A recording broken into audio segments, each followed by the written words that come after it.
നിങ്ങളുടെ ഫേവറേറ്റ് സീരിയലുകൾ ടിവിയിൽ വരുന്നതിന് മുൻപേ സൺ നെക്സ്റ്റ് ആപ്പിൽ കാണാം. ഇനി എല്ലാവർക്കും മുൻപേ കാണൂ. ഇപ്പോൾ തന്നെ സൺ നെക്സ്റ്റ് ആപ്പ് ഡൗൺലോഡ് ചെയ്ത് സബ്സ്ക്രൈബ് ചെയ്യൂ.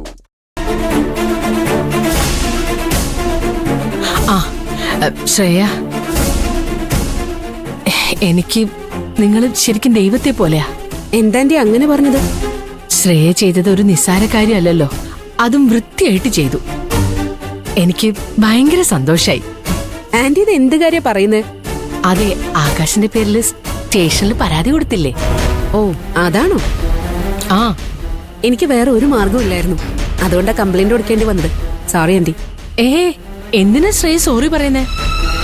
എനിക്ക് നന്നായിട്ട് അറിയാലോ, ശ്രേയക്ക് എന്നെ അറിയാം. നമുക്കിടയിൽ ഈ ഫോർമാലിറ്റീസ് ഒക്കെ എന്തിനാ? ആകാശ് ഒരിക്കലും ആ കാശ് കൊണ്ടുപോകില്ല എന്ന് നമുക്ക് രണ്ടുപേർക്കും നന്നായിട്ട് അറിയാം. കിട്ടിയ അവസരം പാഴാക്കാതെ ശ്രേയ ഇപ്പൊ ചെയ്ത കാര്യമുണ്ടല്ലോ, അതെനിക്ക് നന്നായിട്ട് ഇഷ്ടപ്പെട്ടു. ഞാൻ എത്ര രാത്രിയും പകലിരുന്ന് ആലോചിച്ചാലും ഇതുപോലൊരു ഐഡിയ എനിക്ക് കിട്ടില്ല. അതെ, ചീഫ് എഞ്ചിനീയർ അല്ല, ജില്ലാ കളക്ടർ ആവേണ്ട ആളാ. എന്തു പറഞ്ഞിട്ടാ ഞാൻ അഭിനന്ദിക്കേണ്ടതെന്ന് എനിക്ക് തന്നെ അറിയില്ല. അഭിനന്ദനത്തിന്റെ ഒന്നും ആവശ്യമില്ല ആന്റി. ചാരുവിനെ കരയിപ്പിക്കണം.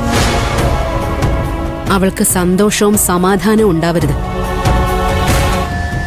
ഇപ്പൊ എന്താ അവളുടെ അവസ്ഥ? കരഞ്ഞു തീർന്നിട്ടില്ല, കണ്ണീരൊഴുക്കിക്കൊണ്ടിരിക്കല്ലേ. അത് കണ്ട എന്റെ സന്തോഷം തീരുന്നില്ല. അവളെ ഇങ്ങനെ കരയിപ്പിക്കണമെന്ന് ഞാൻ എത്ര നാളായിട്ട് ആഗ്രഹിക്കുന്നറിയോ. അതെ, എന്റെ ആഗ്രഹം സാധിച്ചു തന്നത് ശ്രേയ. ആകാശന്റെ മോനൊക്കെയാ.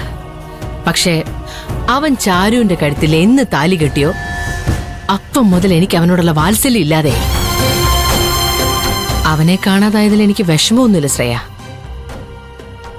അവനെ കാണാതെയുള്ള ചാരുവിന്റെ കരച്ചിൽ കാണുമ്പോ ഹോ, അവൾക്കും അവളുടെ മാമനും ഉറക്കമില്ലാത്ത രാത്രികളാണെന്ന് കാണുമ്പോഴുണ്ടല്ലോ. ചാരുവിന്റെ സമാധാനം നഷ്ടപ്പെട്ടത് ഓർക്കുമ്പോ എനിക്കും വലിയ സന്തോഷമായി. ശ്രേയ, എന്തൊക്കെ സംഭവിച്ചാലും ശ്രേയ കേസ് പിൻവലിക്കരുത്. തുണിക്കച്ചവടക്കാരി കോടതിയിലും പോലീസ് സ്റ്റേഷനിലും കയറി ഇറങ്ങുന്നത് എനിക്ക് കണ്ടാസ്വദിക്കണം. അത്രേ ഉള്ളൂ, അത് ഞാൻ ഏറ്റു. ശരി, ഫോൺ വെച്ചോട്ടെ. ആരും കാണാതെ ഞാൻ വിളിക്കുന്നതേ. ശരിയാണ്. ശരി ശ്രേയ.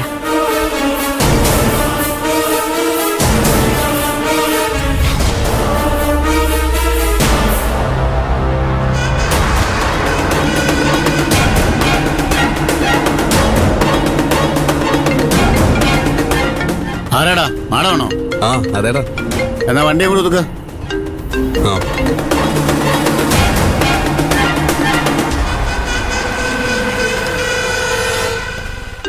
ഇവനെ എവിടെ കൊണ്ട് തള്ളണമെന്ന് ചോദിക്കേ.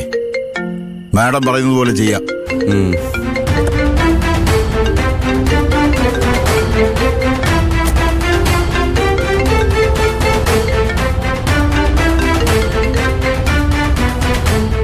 ആ മാഡം.